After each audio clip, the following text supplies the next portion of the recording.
बिस्मिल्लाहिर्रहमानिर्रहीम। तो मेरा नाम है डॉक्टर जहांगीर यासर और आज हम जिस टॉपिक के ऊपर बात करने लगे हैं वो है दर्द सर की, यानी कि सर का जो दर्द है ये कब्ज़ के साथ होता है। अगर आपको कब्ज़ का बहुत ज़्यादा मसला है तो इसके ऊपर बात करेंगे, इसकी वजूहात के ऊपर बात करेंगे और आपको कुछ होम्योपैथिक मेडिसिन बताएंगे जिसके इस्तेमाल से ना तो कब्ज़ का मसला होगा ना दर्द सरकी का मसला आपको कभी होगा।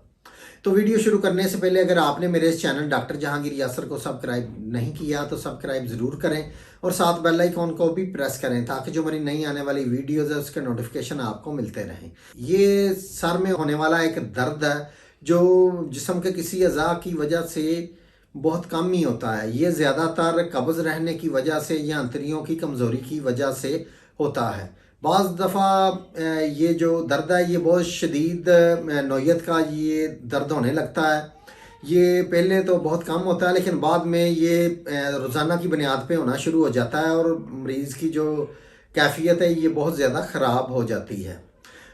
और जो दर्द शर्की है, मैदा में अगर हमारा मैदा कमज़ोर होगा, अगर मैदे में कमज़ोरी होगी और मैदा जो है ये सख्त चीज़ को या स्केल चीज़ को अच्छी तरह से हज़म नहीं करेगा तो इसकी वजह से अंतड़ियों के अंदर या कब्ज़ का मसला हो जाता है। और अगर अंतड़ियाँ कमज़ोर होंगी तो उसकी वजह से भी जो बदहज़मी रहने की वजह से कब्ज़ हो जाती है, जिसकी वजह से जो हमारे असाब हैं, जो हमारे जिस्म के असाब हैं जो दिमाग की तरफ जाते हैं तो ये ग़िज़ाई जुज़्व पूरी तरह से इन तक नहीं पहुंच पाता, तो जिसकी वजह से जो ये कमज़ोर हो जाते हैं और सर में दर्द होना शुरू हो जाता है। ये शुरू में पहले कम कम आपको होता है, कभी कभी होता है, आज हो गया, हफ्ते बाद हो गया, यानी कि बार बार ये होता रहता है।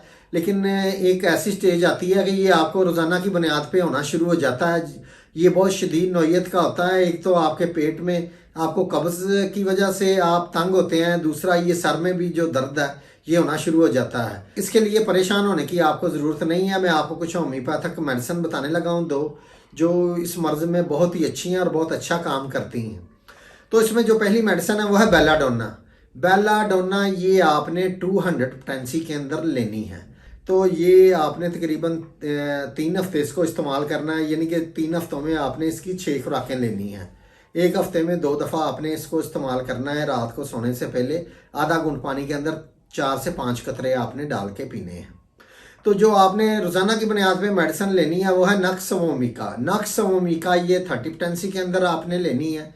इसके आपने 2 से 3 कतरे आधा घूंट पानी के अंदर डाल के दिन में 3 से 4 दफ़ा आपने इसको इस्तेमाल करना है। तो इंशाल्लाह ताला आपके अंदर जो कब्ज़ का मसला वो भी ठीक हो जाएगा, आपका जो मैदा का मसला वो भी ठीक हो जाएगा, मैदा कमज़ोरी भी ठीक हो जाएगी, जो आपकी अंतड़ियों के अंदर इन्फेक्शन का मसला वो भी इससे ठीक हो जाएगा और बदहज़मी भी ठीक हो जाएगी और इसके साथ जो आपको दर्द शर्की का मसला वो भी इंशाल्लाह ताला बिल्कुल ठीक हो जाएगा।